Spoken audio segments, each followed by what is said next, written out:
जब से टीएमसी बंगाल चुनाव हारी है तब से टीएमसी नेताओं का रोना बंद ही नहीं हो रहा। उधर मेरा मतलब पूर्व सीएम ममता बनर्जी सत्ता की कुर्सी छोड़ने को तैयार नहीं है और अब इनके ये मिनियंस जैसे सागरिका घोष देखिए कैसे द इकोनॉमिस्ट के इस आर्टिकल पर मेल्ट डाउन कर रहे हैं। दोस्तों, इससे पहले हम वीडियो में आगे बढ़े, आप प्लीज हमारे चैनल को सब्सक्राइब जरूर कर लीजिएगा, साथ ही आप बेल आइकन दबाएं और हमारी वीडियो को लाइक और शेयर जरूर कीजिएगा।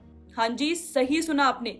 सागरिका घोष, वाइफ ऑफ राजदीप सरदेसाई, को British media outlet the Economist का ये piece most idiotic, ill informed और नास्टली बाइस्ड लगा। सागरिका का ये भी कहना है कि शायद इसीलिए इकोनॉमिस्ट को अपने बेवकूफाना व्यूज के लिए यूनिवर्सली ट्रोल किया जाता है। मतलब क्या हिपोक्रेसी है सागरिका जी की। अभी कुछ सालों से वो एक्टिवली द इकोनॉमिस्ट में कंट्रीब्यूट करती आई है, आर्टिकल्स लिखे हैं जैसे India can not flourish without individual freedom. इसी के साथ वो इकोनॉमिस्ट की एडिटर इन चीफ के साथ वॉज अ प्लेजर वाली पिक्चर्स भी पोस्ट करती हैं। लेकिन अब अचानक उन्हें इसी इकोनॉमिस्ट से दिक्कत हो गई, मिर्ची लग गई। एसेंशियली जब तक फॉरेन मीडिया एंटी इंडिया और एंटी मोदी नैरेटिव चलाते रहे तब तक अनबायस्ड रहते रहे, और जैसे ही ममता दीदी के ऊपर थोड़ी क्रिटिसिज्म हो गई तो बेवकूफाना न्यूज हो गई इनके लिए।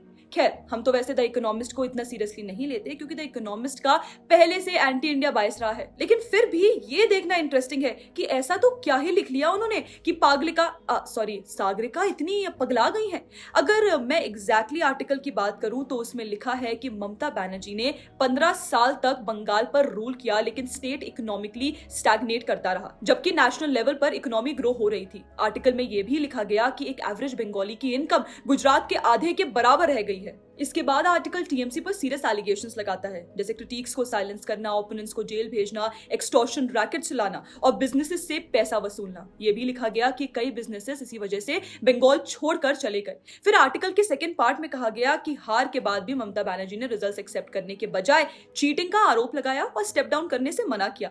आर्टिकल कहता है कि बीजेपी अब पहली बार बंगाल में सरकार बनाने जा रही है और इस इलेक्शन को इंडिया भर में इनकम्बेंट्स के अगेंस्ट आई एक पॉलिटिकल वेव का हिस्सा बताया गया है। अब देखिए, जाहिर सी बात है, सागरिका ये सब देखकर आग बबूला हो गई और द इकोनॉमिस्ट के आर्टिकल लिखने वाले ऑथर तक को कमेंट सेक्शन में खड़ी खोटी सुनाने लगी, ये सोचे बिना कि वो खुद एक समय पर इसी अखबार के लिए एंटी इंडिया और एंटी डेमोक्रेसी आर्टिकल्स लिखा करती थी। और शायद इसी को कहते हैं, जब तक नैरेटिव अपने फेवर में हो तब तक द इकोनॉमिस्ट जैसे anti India publications global journalism के गोल्ड स्टैंडर्ड माने जाते हैं, और जैसे ही थोड़ा दीदी के ऊपर सच लिख दिया जाए वो बायस प्रोपेगेंडा लगने लगता है।